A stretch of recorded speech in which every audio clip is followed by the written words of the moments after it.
Let us turn to the 18th chapter of John, the 37th verse. We're studying another lesson on the beautiful way. And who is the way? Jesus. I am the way, he says, John 14:6. And is he beautiful? The chiefest among 10,000, the one altogether lovely. Now in this 18th of John, 37th verse, we have a wonderful statement from the lips of our Lord. Pilate therefore said unto him, Art thou a king then? Jesus answered, Thou sayest that I am a king. To this end was I born, and for this cause came I into the world, that I should bear witness unto the truth. What was Jesus born for? To bear witness unto what? The truth. And in this statement we have the two wonderful principles that I wish to study with you today. One is witnessing, the other is truth. They are two parts of the series of lessons on the beautiful way. And we shall take up first this one of truth. In our lesson yesterday, we were studying the difference between natural beauty and artificial beauty, genuine and counterfeit. You remember the other two words that we used? The true and the false. That's right.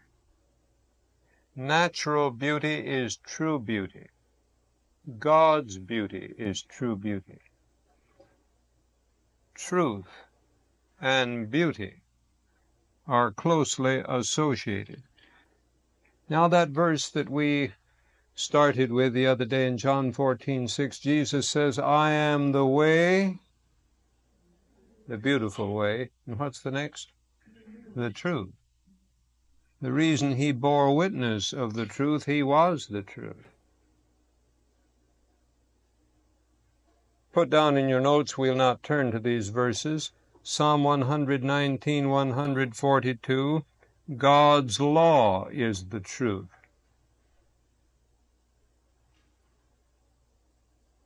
John 17:17, his word is true. Now you can see why his word and his law are truth, for they are the expression of what? His character, himself, and since he is the truth, whatever he says is true.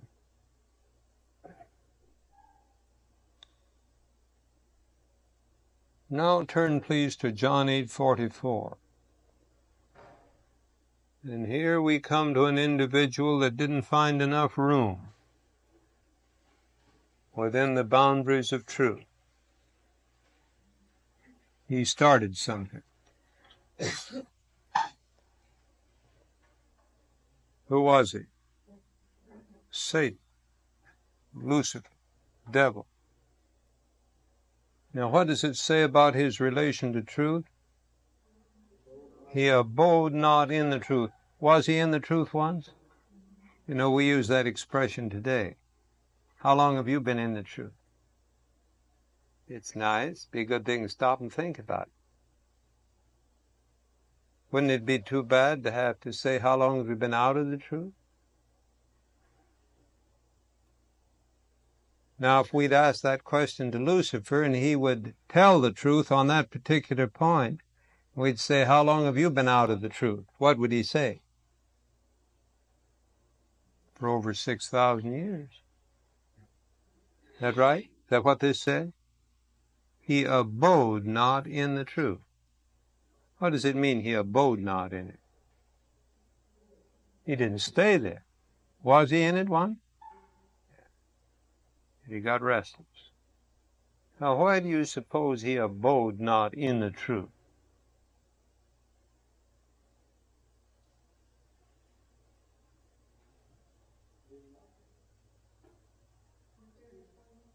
There wasn't room enough. You know, there's something confining about truth. You stop and think about it. Suppose I have a blackboard here and I put down a list of numbers. 5, 18, 27, 3, 54, and I say to you, what's the answer to that question? You add it up and you say, well, that's such and such a number. How many right answers are there? How many? One. How many? One. Are you sure of that? Only one? Well, isn't that awfully narrow?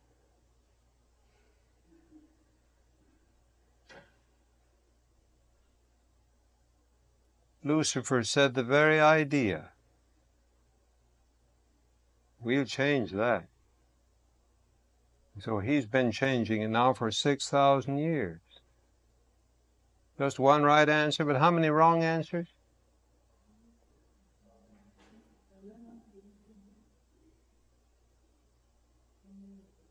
Innumerable? How many is that? Could you get as many as 100 wrong answers? Well, you see, the possibilities are limitless, friend. And given a mind of ingenuity such as Lucifer has, he really has a good time. In other words, he used his what? Imagination. Of course, in a way that God never intended. He's been helping a lot of other people use their imaginations, as we're going to see. He abode not in what? The truth. Yes. All right. And so as the result, he became not only a liar, but what else does this say he became? A murderer.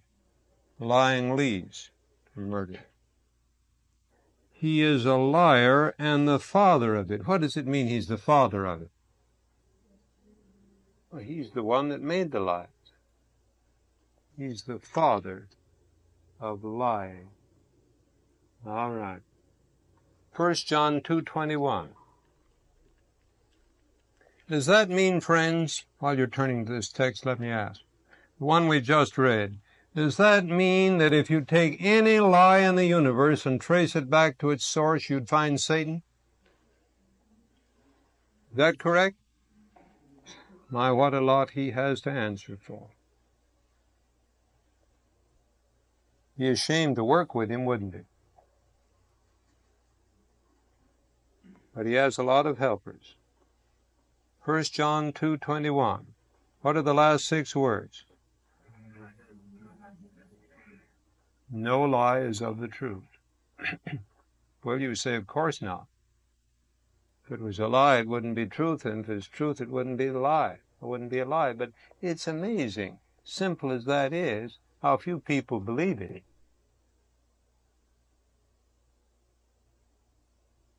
We'll see that as we get into our study today. Do you believe it? No lie is of the truth. Well, white lie would be all right, but it's just black lies. Now, a little lie would be all right. Of course, we wouldn't want a great big hog lie, but just a tiny little pig lie, that'd be all right, wouldn't it? Huh? No lie is of the truth.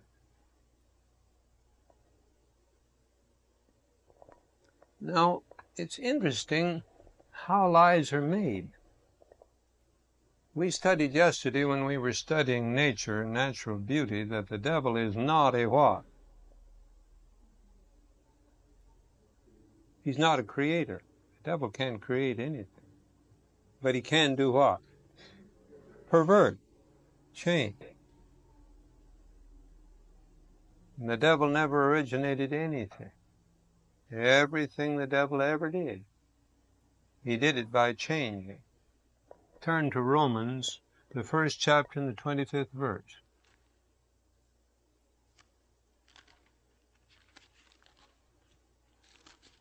This is an important text, as you'll see as we look at it.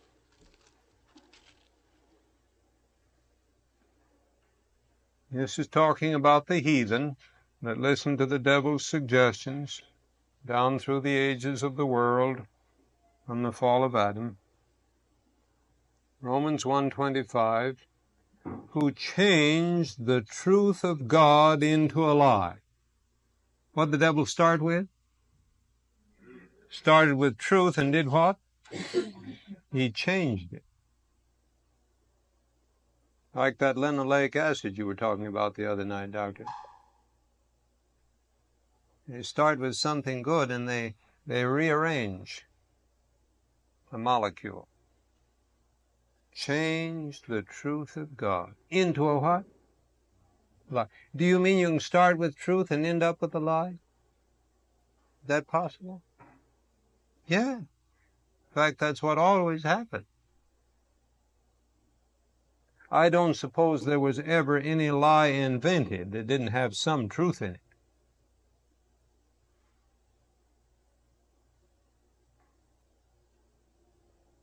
But the difficulty with a lie is that it is not what? It's not all true.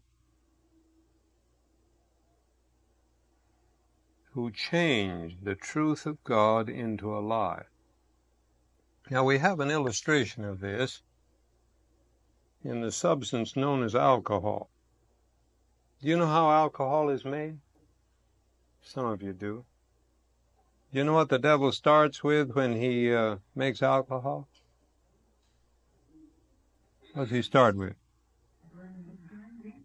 Well, it can be grain, or it can be, let's take it in probably its first origin.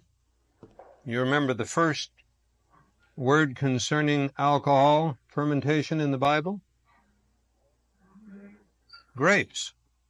We have some getting ripe over there on the hill. They're lovely. What is in that grape that can make alcohol? Sugar. What kind of sugar? Grape sugar, glucose sugar, same sugar as the blood. Is that good or bad? Oh, it's good. It's good in the grape, it's good in the blood. It's good in between, too, in the mouth and stomach, isn't it? Yeah.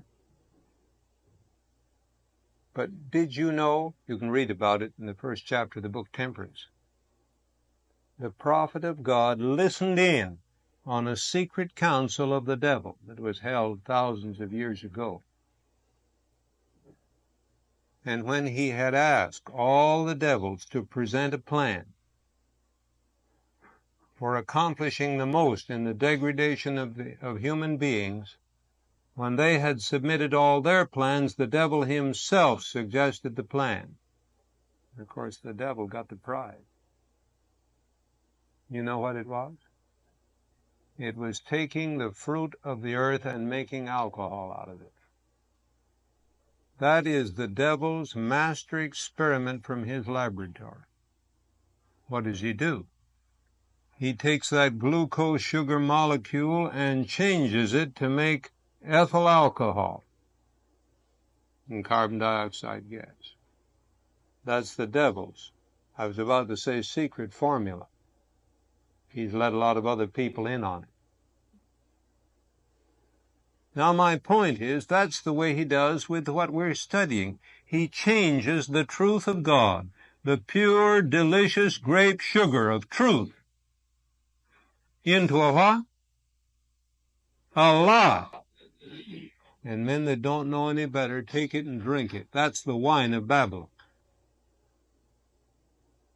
It's lies made from truth. Perversions.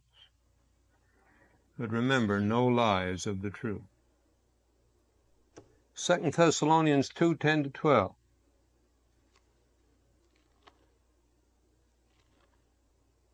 Now, if you wonder why we're studying these things, you just be thinking about their practical application. Because this is a very important lesson in many, many areas of life.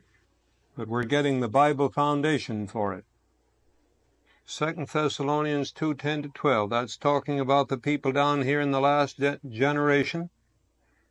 that are deceived by Satan.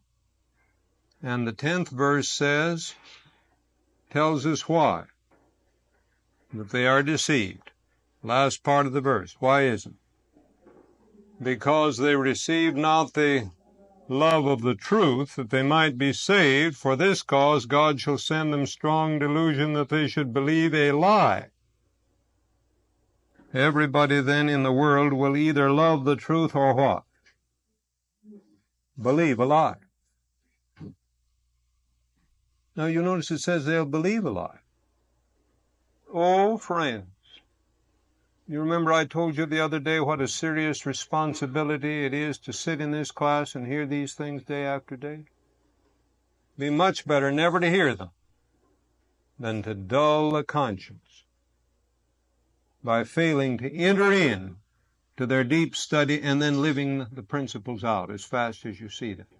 Because unless we receive the love of the truth, what will happen to the mind? What does this say? We'll be deceived and we'll do what? Believe a lie. Believe a lie. Is a lie still a lie when you believe it? Oh, yeah. And the 12th verse says they're all going to be damned, that is, condemned, lost. Lost souls, millions of them, go right down to hell, thinking they're on the good way, but they're on the wrong. God save us from it. Now let's go to the last book of the Bible, last chapter, Revelation 22:15, and take a look at hell.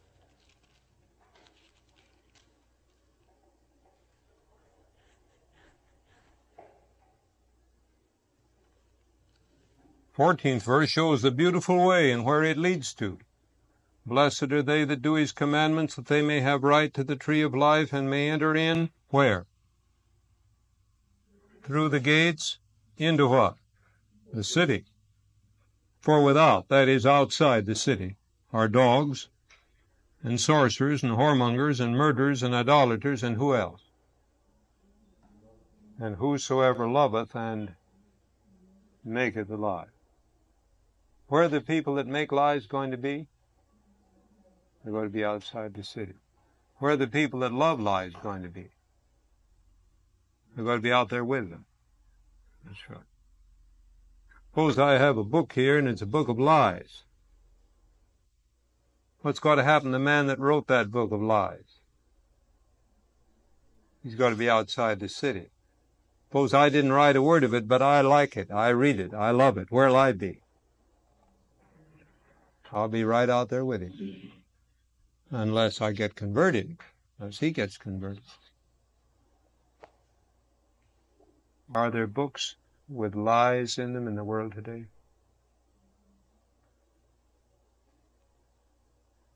Thousands upon thousands. Thousands upon thousands.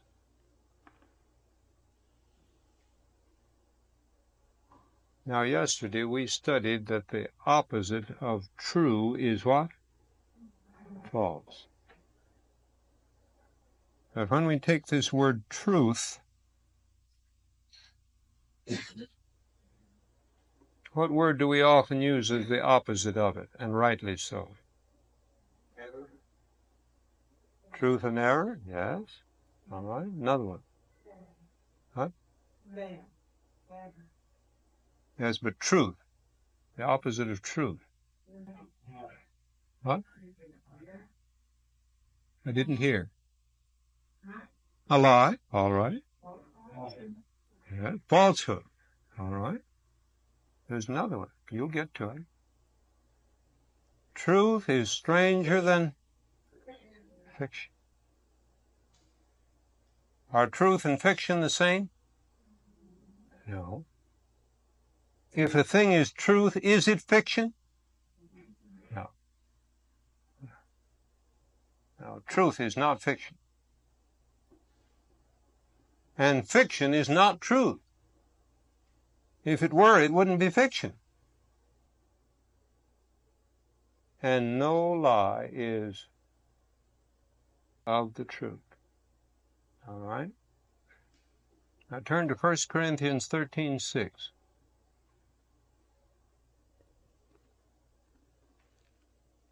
Here's a little text I like about the truth. And as you look at this text, I want to ask you a question. What does it take to make you happy?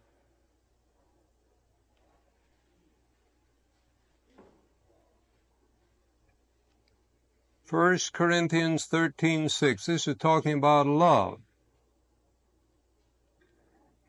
Love rejoiceth not in iniquity, but rejoiceth where? In the truth. What does it take to make love happy? It takes the truth. But there are many people in the world. Truth is just like grape juice. It has to be fermented in order to be, have some life in it. And so they change truth into a lie. Did you ever see some books, at the beginning it says this is based on fact? Look out. Like those labels the doctor told us the other night we ought to read carefully. How would you like to open the Bible and at the beginning read based on fact? That's what some of the more lenient of the higher critics think the Bible is. It's based on fact. Is the Bible based on fact? It's better than that. It is fact. It is fact. It's not just based on it. It's fact all the way through. Foundation, superstructure, and on to the roof. It's all truth. And no lie is of the truth. Love rejoices in the truth. Makes love happy to hear the truth. It doesn't have to have fiction to get happy.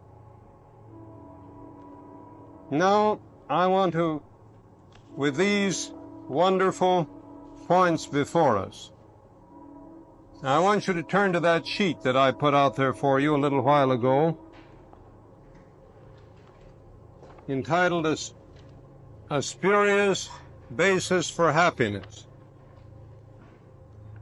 Jordan will give any of you that missed them one of them. Just hold up your hands. I want you to look at this. I want you to see, folks, the great difference between the joy and the happiness and the satisfaction that comes from truth and the excitement and fun and so-called pleasure that comes from the perversion of truth. Fiction, lies. Now, there are two great avenues that the devil has to get perverted truth, which is a lie, into human beings. One is through the mouth and the bloodstream. The other is through the eyes and ears into the brain and mind. But the effect of what happens through the two different avenues is so wonderfully similar and parallel that it's worth noting.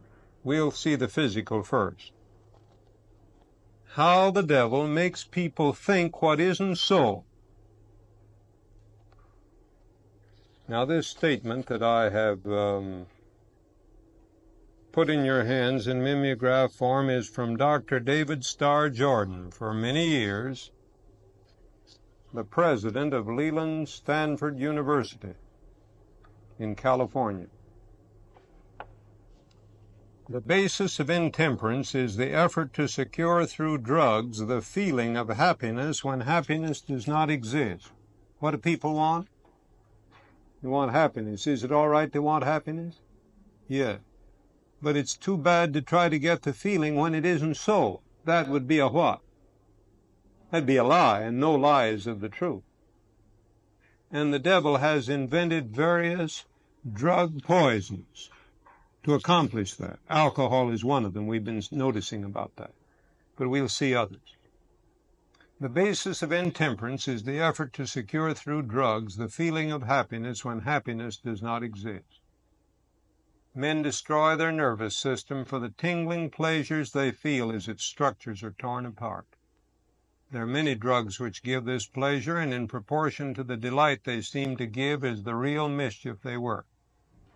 Then Dr. Jordan introduces this illustration. He says, suppose that if a man would put his fingers on an anvil and hit them with a hammer, that the brain, instead of interpreting that shock as pain, would by some abnormality interpret it as pleasure. And the man would look there and he'd see his fingers bleeding, but he'd just keep hitting them with a hammer because it made him feel good, you understand. Wouldn't that be a terrible thing? Well, he says that's what drugs do. Now, notice in the middle of that paragraph, the impulse of delight would plead for their repetition, that is, keep hitting the fingers with a hammer.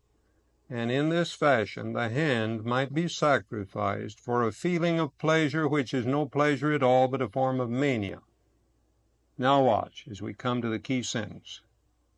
Of this character is the effect of all nerve-exciting drugs.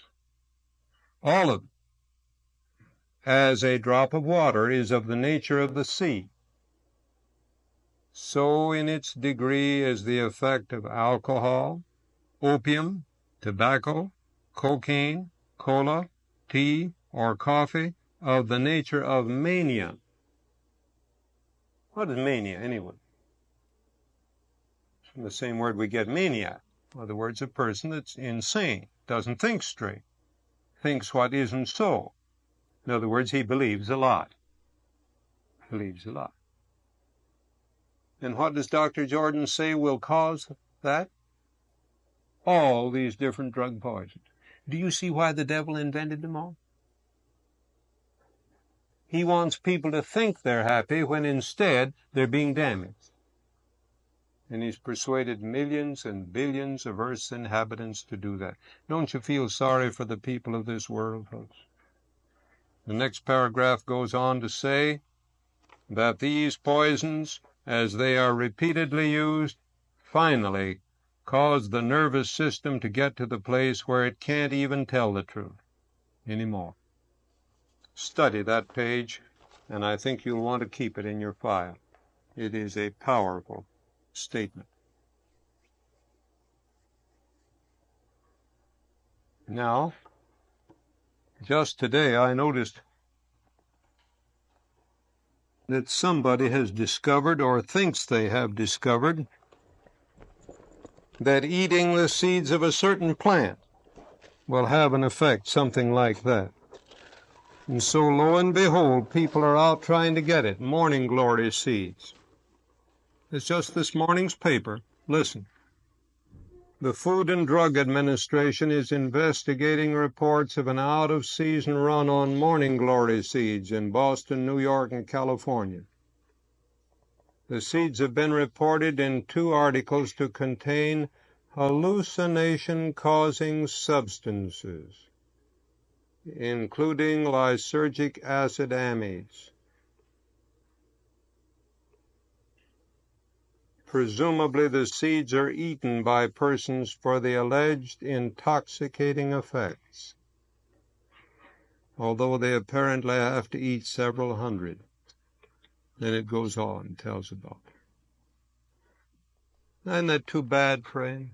Human beings just hunting for some new way to believe a lie, to feel happy when they're not happy. Now, like I said on another subject the other day, it's pitiful. It isn't a matter of blaming the poor people, but we're to offer them what? Something better. And isn't truth better than a lie? Don't we get more real pleasure out of good food and pure water and sweet grape juice and orange juice and all the other delicious natural things that God has given us? Don't we get more real pleasure than all the fun and foolish ideas that people get under the influence of liquor or tobacco or tea or coffee? Don't we? Do you really like truth better than fiction on that level? All right. Now let's turn to the other area. What enters the personality through the eye and ears? Do you know what the great appeal of the movies is? TV, novels, stories of all kinds, whether they're these Western stories or love stories or science fiction stories or historical novels or all the rest.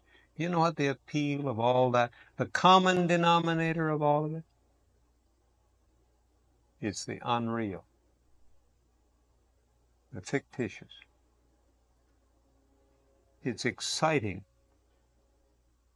Is it true or false? It's false.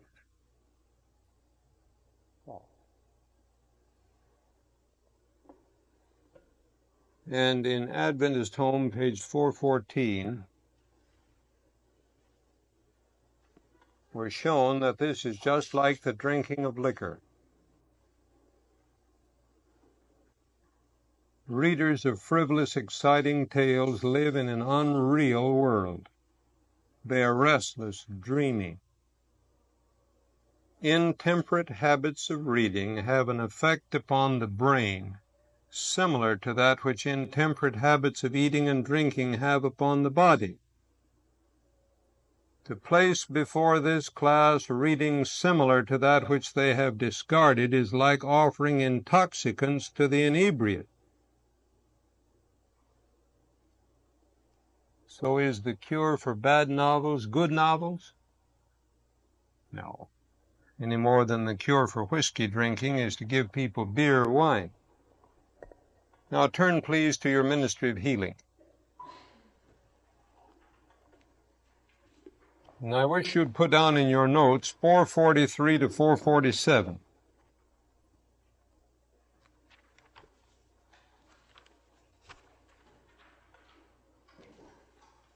What's the name of this chapter? The faults and the true in education. On 443, it starts out and describes the classics from Greek and Latin. We'll see what it says about those. 444, what does it deal with? Sensational literature. 445, romance. And then it comes to what? High-class fiction. That's the kind to read, isn't it?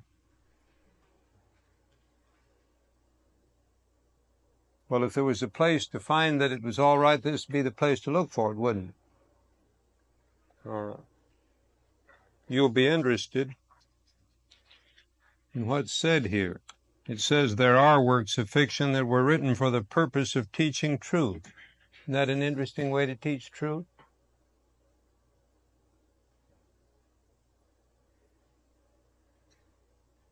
There are works of fiction that were written for the purpose of teaching truth or exposing some great evil. Some of these works have accomplished good. What's the next word? Yeah, what does that mean? Wasn't all good. Yet they have also wrought untold harm. Do you remember one specific book of fiction that the Spirit of Prophecy says accomplished good and yet it's done harm? You remember one particular book? What was it? Uncle Tom's Cabin, mentioned by name, Volume 5. A Seventh-day Adventist minister who later left the truth. He was part way out when he wrote the article, probably. His name is Canwright. He put in the Review and Herald a list of books recommended for our young people. One of them was Uncle Tom's Cabin, another Robinson Crusoe. You can read about it in Volume 5 in the chapter Suitable Reading for Children. Sister White wrote him clear from Europe. Told him not to do that.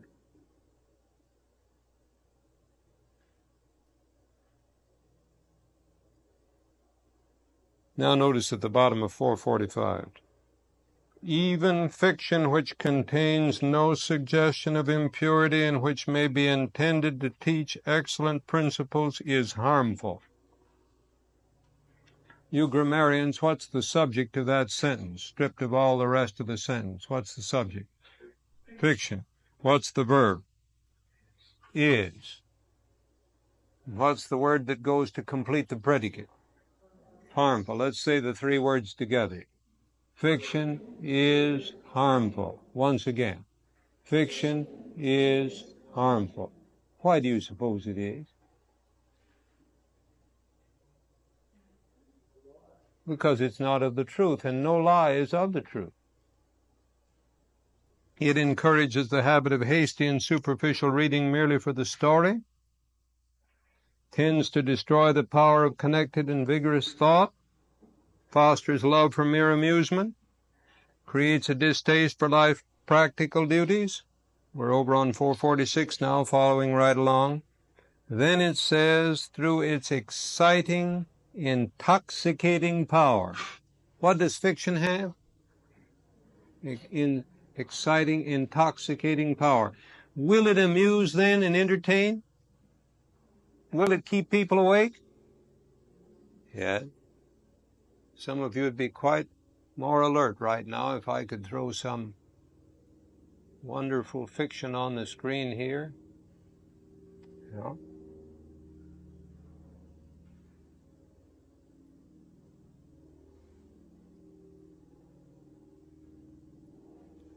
Many a miserable, neglected home, many a lifelong invalid, many an inmate of the insane asylum has become such through the habit of novel reading. Does alcohol take people to the insane asylum? What about that, doctor? Is that recognized? Well, here's another way to accomplish the same thing. What is it? Through fiction. If you want a cross-reference on that, Messages to Young People, page 290, says there are thousands of people in insane asylums that have gotten there through the habit of reading fiction. Thousands of them. Now, do you know why?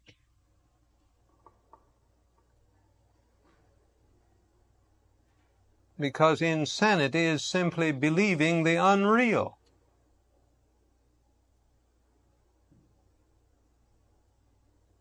I want to read you something from a great novel writer. All I know about him is what I'm going to read you here. But those who are acquainted with the literature of the world would probably recognize the name of Joseph Conrad, great novel writer. And from the life and letters of Joseph Conrad, I present his testimony after years of fiction writing. This is Conrad writing himself. Listen while this novelist tells you what fiction writing does. It is a fool's business to write fiction for a living. It is indeed. It is strange. The unreality of it seems to enter one's real life, penetrate into the bones, make the very heartbeats pulsate illusions through the arteries. One's will becomes the slave of hallucinations, responds only to shadowy impulses, waits on imagination alone. A strange state, a trying experience, a kind of fiery trial of untruthfulness. And one goes through it with an exaltation as false as all the rest of it. One goes through it and there's nothing to show at the end. Nothing, nothing, nothing.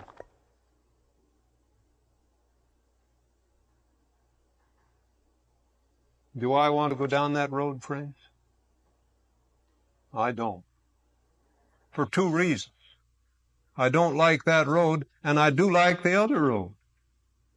Oh, I've tasted truth. It's sweet. It's precious. And I want another slice out of that melon. What do you say? Great big juicy red watermelon.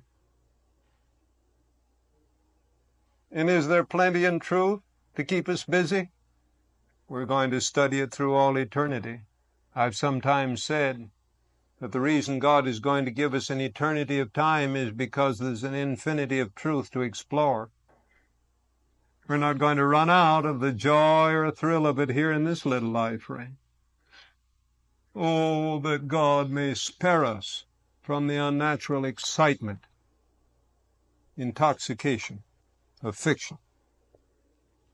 So I want you to study carefully these pages in Ministry of Healing that I have mentioned here. You notice at the bottom of 447, we have an abundance of that which is what?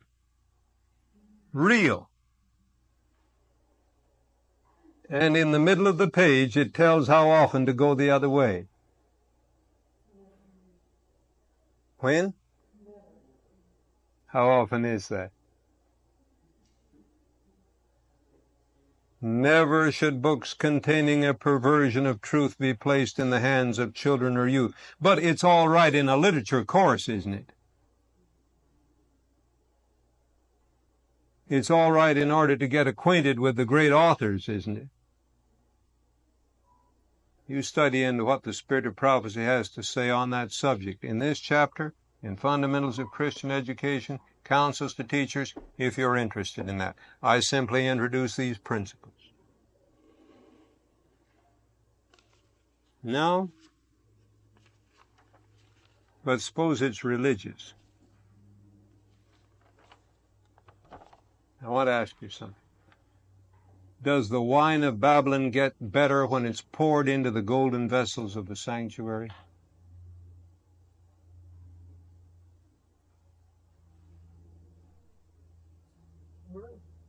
What?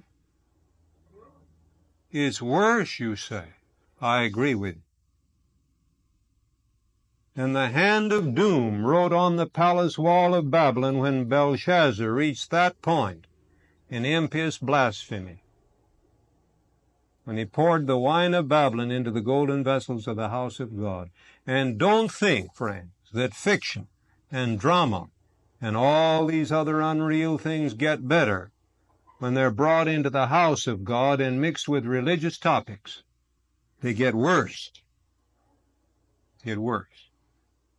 If I had to choose, I rather as a child would see a wild Western movie than to see a religious, fictitious presentation on the screen. Now, thank God we don't have to have either one. Let me read you something interesting from the servant of the Lord. This was printed in the Review and Herald of October 25, 1928. It was written in a letter to the editor of the Review and Herald back in 1911. Parents, do not encourage your children to read literature that will be no help to them spiritually. Do not encourage them to read the story of the life of Christ in the form of a novel.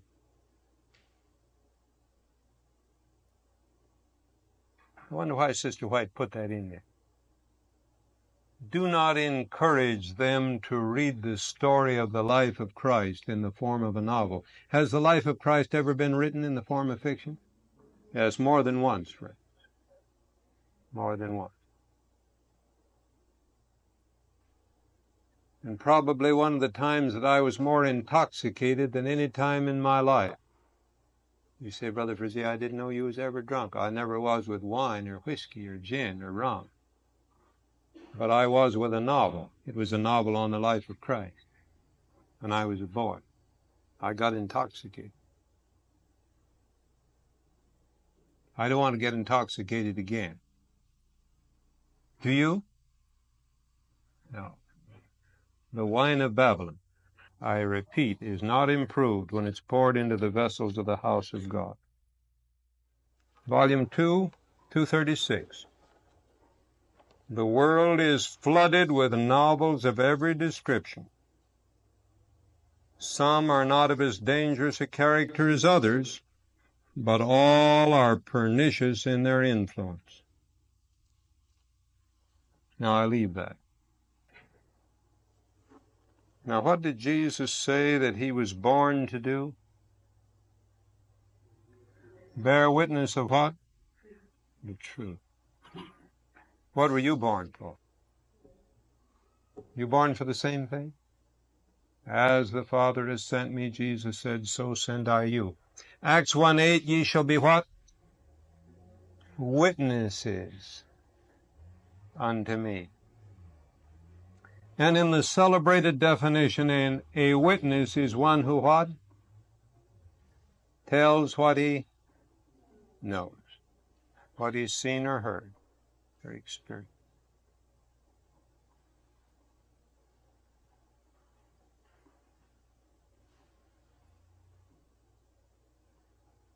Now, yesterday we were studying the difference between the natural and the artificial, the true and the false, the genuine and the counterfeit. Do you know what the counterfeit of witnessing is? Acting. Acting. The actor on the stage.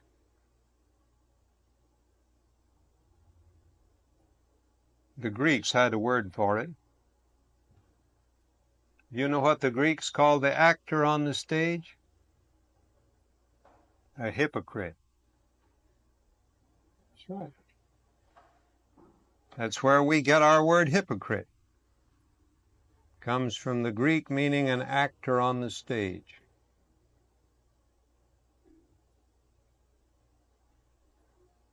Now, none of you here this afternoon would think of going to a theater, and so you say, well, we won't need to spend much time on that. But what's wrong with the theater? Is it the lights?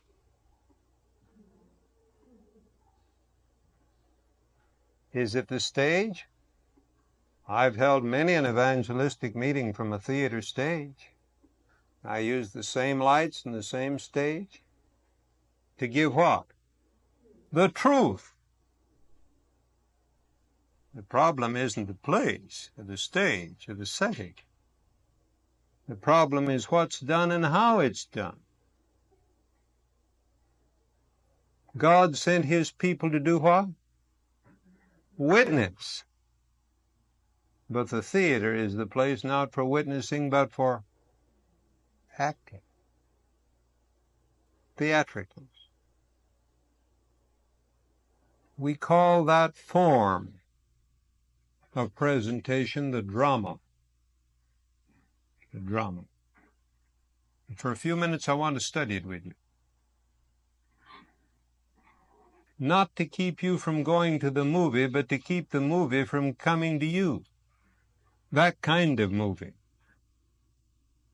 Let's make plain that a picture is not wrong because it moves. I've got a picture here that doesn't move at all. I want to pass it around and let you look at it. It's supposed to be a picture of the risen Christ talking to Mary at the tomb.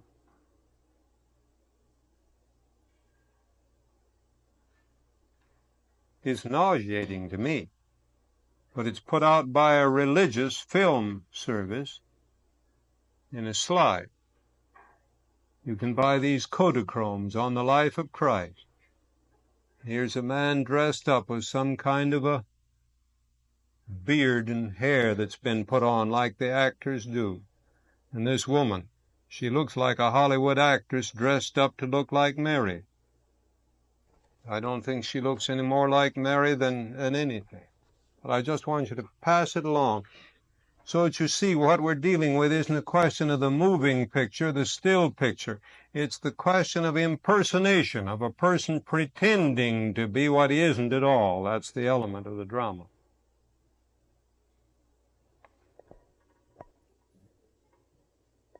Just take it along. You don't, just look at that first picture there. That's what I want you to see. Picture of Jesus and Mary. See if you think that looks like Jesus. See if you think it looks like Mary. Would it improve your understanding of the record there in the Bible to look at that on the screen, either as a movie or still? It's pretense. Is that Mary? Is it? Why, no. And oh, I want to be reverent, friends, but is it Jesus? Is it? No. Yeah. Well, then if it isn't the truth, what is it? It's a lie. It's a lie. And no lie is of the truth. Now, while we're studying this, I want you to think of the different ways this is used. Here we have a film. It's put on. It might be shown down here at the movie house. It might be shown in an institutional auditorium, in a sanitarium parlor. Might be shown in the church. It may be a religious film. It may be a story of the Reformation. It may be the life of somebody. The plot may be purely imaginary, or it may be supposed to be historical. In other words, the characters may be somebody that never existed, or they might be somebody that did exist. Let's illustrate it. Suppose we have a film here that shows Columbus. Here Columbus comes in before the King and Queen of Spain. He presents his plan for coming to the New Earth. I mean the New World. And presently we see those ships leaving and crossing the Atlantic, and finally they arrive at San Salvador, that little island down there in the Bahamas. All right, the whole thing is graphic. I want to ask you something. Would it make quite an impression on an audience?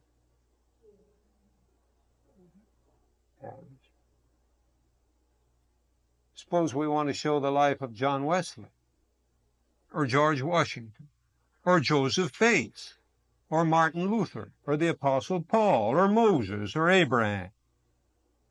Would that be a graphic way of doing it? Does it make a vivid impression? Sure it does. Why not use it then? I can say this, friends. This is a subject that's hard to be neutral on. You either get enthusiastic in favor of it, or you get enthusiastic the other way. That is, if you study into the matter. All you need to do, brother, is just look at that front. Now, I want to ask you a few questions about this drama. I wish you'd make a list of these 6 questions. First, where has God authorized its use? I'm talking about the matter of acting, impersonating, one person pretending to be what he isn't. Now remember, I'm not talking about moving pictures of real life. Suppose a moving picture camera is used to film a picture of our mission stations in Africa, the South Sea Islands. The actual students are there going into chapel. The actual patients are coming into the clinic. The doctor is there examining. And those pictures are brought back. Are those real or false? They're real. Are they true or fictitious? Is that witnessing or is it acting? That's witnessing. But suppose instead of that somebody dresses up here to act the part of somebody else. George Washington, Moody, Wesley, whoever. That's what I'm talking about, that impersonating. My first question is, where did God ever authorize anybody to do that sort of thing? Is that a fair question? Number 2, where did Christ use it? If you want to find the answer, Fundamentals of Christian Education 229. Number 3, the question is this presenting truth or falsehood?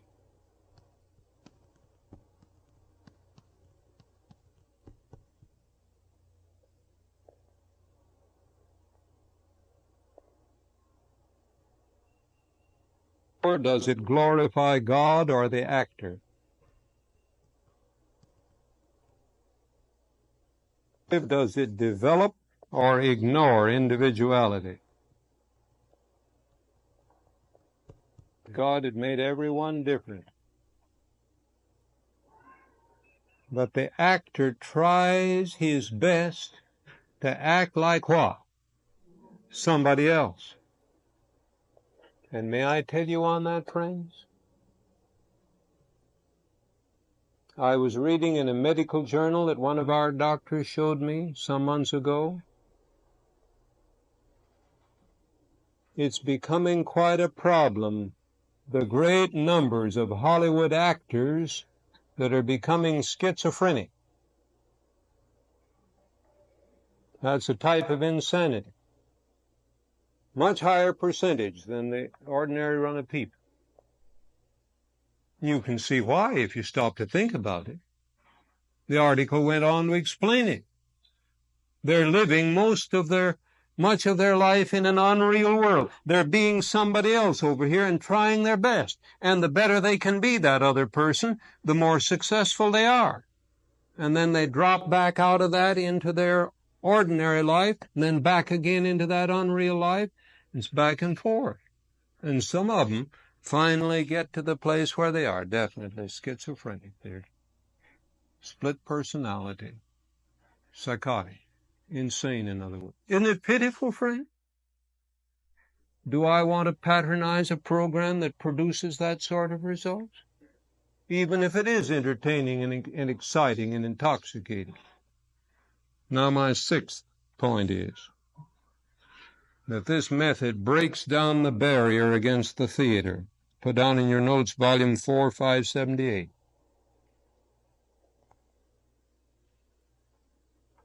This was long before the moving picture camera or projector was invented.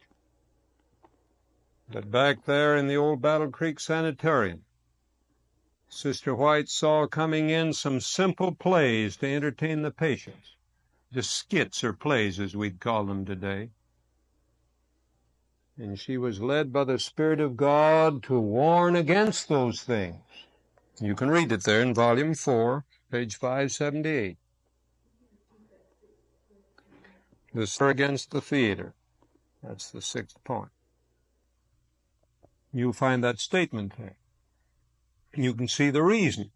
If people go in a sanitarium parlor or one of our chapels and they see a play acted out and they get excited over that, then pretty soon they hear that there's a good play down at the theater. Why not go and see that? Why not indeed? It is the principle that's wrong. Beefsteak isn't any better served in a church basement than it is down at the roadhouse. Is it? Coffee isn't any better served after a Sunday night service than it is over at the restaurant. Has the same intoxicating effect. And when we move drama, either three-dimension live plays, onto the platform of our young people's societies, our schools, our sanitariums, or projected on the TV screen or the movie screen, when we move those things into our lives, we are moving in the wine of Babylon. Now, to show you a statement from the General Conference on this. This isn't some peculiar idea in some little corner. The leaders of this denomination have for decades been warning us on this matter. I have here in my files literally dozens of statements, page after page through the years. The General Conference men, our General Conference Committee have written. I'm going to read just one statement. This is from a document entitled An Appeal from the General Conference. It's on page 6. And while this was an action taken a number of years ago, this was sent me direct from Washington from our General Conference office by one of the officers just last year. Listen. We are cognizant of influences which have brought into our services of worship elements that lower our standards and injure our work. We ask our churches to give greater attention to good order, proper decorum, and reverence, while they set themselves against all excessive formalism and ritualism, including choir processionals and recessionals in the conduct of our Sabbath services. There is an apparent endeavor in some instances to bring the spirit of entertainment into church services, Sabbath school exercises, missionary volunteer meetings, and evangelistic meetings. This should be guarded against, and the Bible given its rightful place as the center of all our services and programs. Dramatization and acting should have no place among us. May I repeat that? Dramatization and acting should have no place among us. Pageants and playets should be avoided, and save in the case of some dignified representation to make real what our missionaries are facing in mission lands, makeup and costuming should not be countenanced. Let us hold to the plain and simple, and discard the elaborate, the exaggerated, the gaudy, and showy. Now in closing, from the book Evangelism, page 266, 267.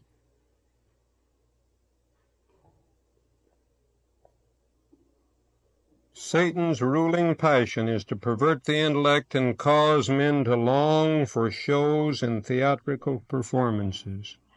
Who is it gets people to long for shows and theatrical performances? Satan. Then on 267, speaking of Jesus, there was no falsity, no acting in what he did. Aren't you glad, friend? He never pretended. He never pretended. He was the truth. He spoke the truth. He lived the truth. Again, page 396. We just read what Jesus did. Now it says on 396, we are to keep as far from the theatrical and the extraordinary as Christ kept in his work. How far are we to keep from the theatrical? Just as far as Jesus did.